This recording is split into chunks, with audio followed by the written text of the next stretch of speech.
Well, good morning, Mr. Butterworth. Good morning. The Enormous Age is one of our very favorite books, and we often wonder where you got the idea for this. Well, I'm always delighted to tell about this because I think it's good for people to know what strange coincidences go to make up a story. And if I could take a minute of your time, I'd like to talk about it a little. This is just what we want to know. When our children were small, our two oldest boys were just starting school then. One, I think, was 6, and the other was 8. And we always thought that it was good for children to have a little active part in the family, where they had important roles to play, and jobs other than, the one like dumping egg baskets, which isn't very exciting or responsible. And we had a few chickens then, and we used their eggs in the family, and we thought it would be a good idea if we gave these two boys the job of taking care of the hens themselves, collecting the eggs, giving them feed and water every day, and every egg that they could bring into the house that wasn't broken, we'd give them 5 cents for. And out of the money that they earned this way, they were to pay for the food for the hens, so it was a real business occupation for them. And this worked out very well, and I used to try to think of things that would make it more exciting for them, because doing the same thing over and over every day gets to be a little tedious. And one morning I went out early and wrote a message on one of the eggshells, and they came running into the house with that, and that was good for an excitement for just one time, but I tried to think of something else. And into my mind came the idea that a very large object looking like an egg placed on one of the hens' nests would really be an exciting thing for them. And I tried to think what I could use. I thought of a football, but that looks too much like a football, and they wouldn't be fooled by that. And I never did find what I was looking for, but evidently that thought clung in my mind, a very large egg suddenly appearing in a hen's nest. And then that, of course, is all right for a nucleus for a story, but the story has to have some kind of idea in it, too, and nothing happened to that egg notion until later. We were having some excitement in this country over Senator Joseph McCarthy, and the question of individual freedom was in my mind. And suddenly it occurred to me that I could write a story about my thoughts about freedom that could start off with the idea of a large egg appearing in a nest in a hen house, and the hens were taken care of by a young boy. So it really came out of the experience we had in the family here. And of course I had no idea at the time they would ever develop into a story that would be published or that would turn into a television program, and so the whole thing grew and grew in a way that I'd never anticipated at all. Well, then, the mom and pop in the story are you and Mrs. Butterworth. Well, of course, an author never really likes to say that that's me or yes, that's my child, but it's obvious that there was a real carryover there. Mm-hmm. How about Dr. Zeimer? Is he from a real character? I've always called him Dr. Zemer, but of course, and you can call him anything you like. In my mind, he's Dr. Zemer, and I don't know of any prototype for him, except I think a vague feeling in my mind that I wanted a scientist who was also a very understanding person, a very human person, too. Because often, you think that scientists have no human feelings. They're just so wrapped up in science that they don't have time to be human beings. And I wanted someone who would really be very wise as well as very knowing. And part of this may have come from people I've known who had that kind of understanding of children that is a part of wisdom. Now, in your flock of chickens, did you have a rooster Ezekiel? We never had a rooster Ezekiel, but of course we had roosters, and part of the nervousness attached to the first part of the story, it comes from the experiences we had here. It is a pretty rural section. Now, did it take you a long time to write this book? No, this book astonished me. It went so very fast. At that time, we had a longish Christmas vacation at the college I was teaching at, in 3 weeks. And as soon as the classes were over, I sat down and started typing the first chapter. I'd already been thinking about it in advance. And every evening, before the children went to bed, I'd read them the chapter that I'd written. Oh. And having this audience always demanding another chapter, and having the time during the day, I was able to go through the book very fast. But in those 3 weeks of the Christmas vacation, I had the whole story written for a first draft. Then, of course, I had to wait until summer before I really got a chance to type the finished copy. But I did that during the summer, making other revisions, and sent it off in September to the Atlantic Monthly Press, where we happened to know a former teacher of my wife at the Tracy School, and she wrote back within a week saying they were interested in doing the story. I've never written as fast since. This is a question, of course, we often ask, and it varies a great deal with people, but of course there's a lot that goes into it before you actually sit down to write. Oh, yeah. In fact, probably a greater part of it goes on before you ever begin it, because the ideas that shape the story must have been there beforehand. And, of course, in one sense, it takes everyone's whole life to write each story that he writes, because every bit of your life is part of the influence that goes into it. But you can't really count that as writing time. So you read it to your children at night. Would they make suggestions on any changes, or did they pretty much leave it where you read it? Well, I told them that I was interested in what they thought of it, so that they could act as critics.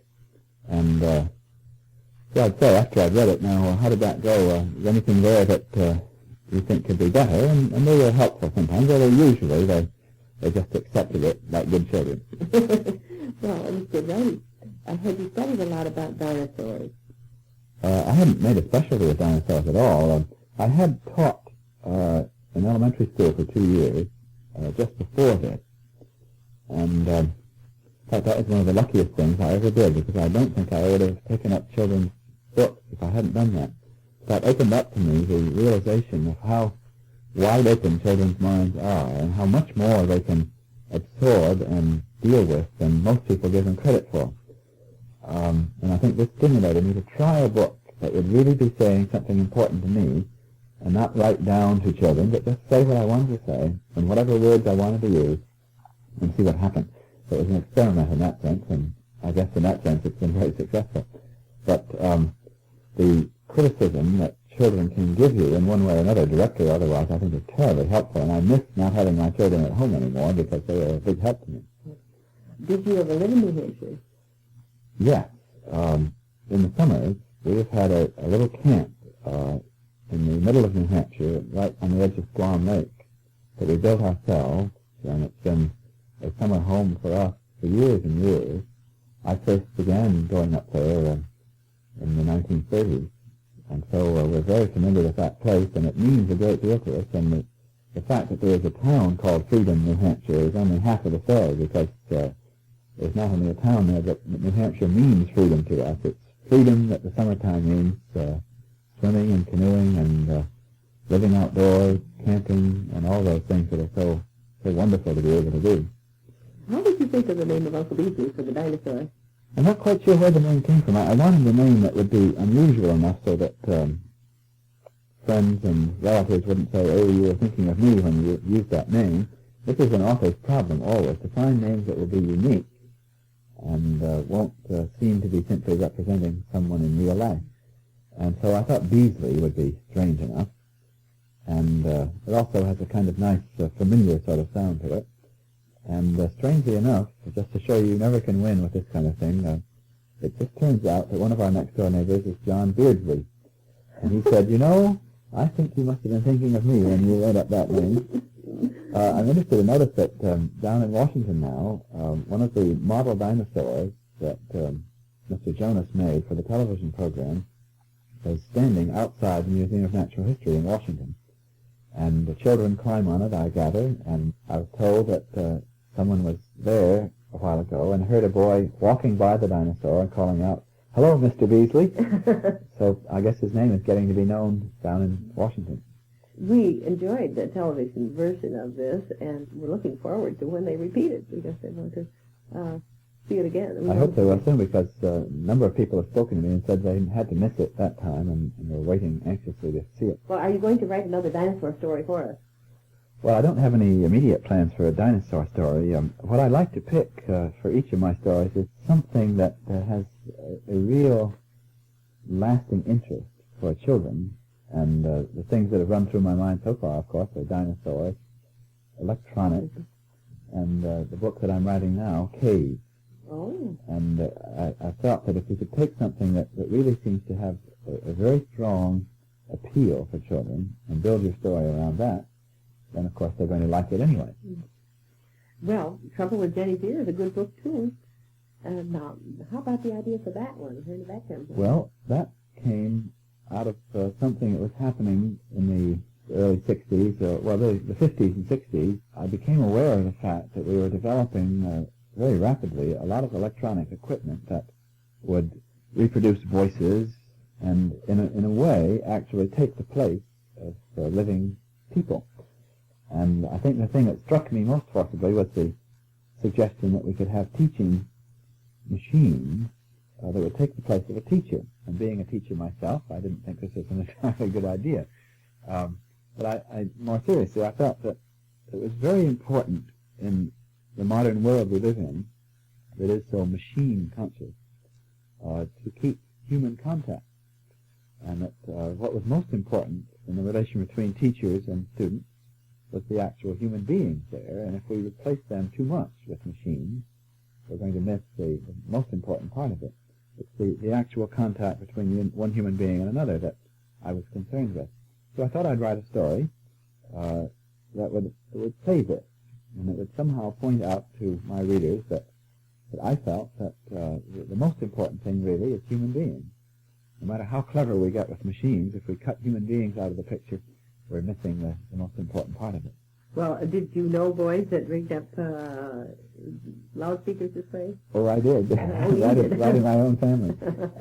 We had quite a lot of excitement going with a telephone we built in the house here with a couple of flashlight batteries and two old receivers that we actually got from the telephone company here in West Hartford. And you know how things go. You begin to expand farther and farther. We had telephone reception from one bedroom to another, and then we built a crystal radio, and of course the children just love these things, and they're very exciting to work with, and my mind simply went on, what would happen if you got more and more and more of this kind of thing? What would it do to a family? What would it do to a society? So I thought I'd have a girl in the family who was really wiser than anyone else, who really understood what was important, who would recognize that electronics are all very well in their way, but they mustn't take the place of people. Well, now, about the farm on the hill, the one that was going to be sold, did you pattern that after this farm? Not directly. I think probably in a more general way, a feeling that space and places to play and simply natural areas are so important for young people that it's a pity to see them disappearing. And of course, anyone who lives in a suburb and sees the open spaces disappearing bit by bit naturally has a concern for what happens to children in a life that we make for them like this. Because if you can't have a little field and grass and hillside to play around on that isn't always being watched over by somebody to see that you don't step in the wrong place, if you don't have a brook to fall into and get wet, that isn't really growing up, I feel. Now, how about the fish whistle? Did you ever hear about anybody making a fish whistle like Dr. His name was Pulsar, wasn't it? Yeah, Dr. Pulsar. I don't think I ever heard of a fish whistle, but I had heard of, I used to have a vague recollection of some sort of a device for attracting fish. I think it may have been an electronic beep or something. Mm-hmm. The whistle was simply my own idea. In the book there were lots of questions on the quiz shows, and of course they had a point as far as the story is concerned. How did you choose these questions or get these questions? Well, one thought I had in mind was to show that a lot of this is simply rather random knowledge. And I've always had a feeling, having taught in elementary school myself, a feeling that a lot of the things that we make children learn aren't always very important, and that simply knowing something doesn't make you wise. And so I had the Master of Ceremonies asking Jenny a whole lot of questions that really didn't add up to any great wisdom. They were simply facts, and facts that he knew because he'd looked them up, and facts that she could know simply by listening to his thoughts, but they didn't really prove anything one way or another. They were simply random information that we often make a big thing of in school, you know, but I want to suggest that life is more important than just these random bits of information. You spoke of the fact that you taught in elementary school. You teach now. I teach now. But not in elementary school. Not in elementary school, and sometimes I miss that. I teach now at Hartford College for Women. It's a 2-year college, and my students are now 18 and 19 and 20 instead of being 7 and 8 and 9. And, of course, it's very exciting teaching older children, but in some ways it's all very much alike, I find. That what you're trying to do is to open their eyes to new thoughts, new ideas, see things in different ways, surprise them a little bit every now and then with looking at something in a different way. And this, I think, it works at any age. It's really what education is about, I think. And you teach English, is that I teach English. Now, writing or... Well, it's both writing and literature. Have you written, other than the two books that we know, The Trouble with Jenny Deere and The Enormous Egg? Those are the only books published. I began first... I taught at a boys' school for 11 years, prep school, and had gradually been feeling that I wanted to become a writer, or at least try to become a writer, and I finally left that school. And the next year I spent trying to write an adult novel. It was the first effort I'd made along this line. I did spend 2 years writing a rather long, not very good novel, and tried that on the publisher, and nobody seemed to want it. And then, of course, I was in a dilemma. Should I go on trying to be a writer or not? And I started teaching in elementary school, which I did for 2 years, and that suddenly gave me the idea of writing for children. And that suddenly popped out and turned out to be much better. So now, did you like to write as a boy? Yes, although I never undertook anything very ambitious. I remember thinking I would write a story, and I got as far as the second page before it dwindled away. But in the family, we used to have a little summer magazine that we put together each summer to represent the summer's activities, and we pasted our writings on the brown paper that came from grocery bags and stuck it together as a magazine. And this was, I think, quite an influence. It was fun to do this, and you feel that you've written something that now appears in some kind of a published form. They're very amateur publishing, but if it appears in something, it gives you a real satisfaction. And I think that really prompted me to go on with this kind of thing. It's been so pleasant with the rain coming down outside, talking about your books this morning, Mr. Butterworth. And Thank you. I'm sure the children are going to enjoy them this much more now that they know how they came into being. Thank you very much. And I think it's nice for children to know that authors are not just mysterious creatures that live off in another world, but are just ordinary people like themselves.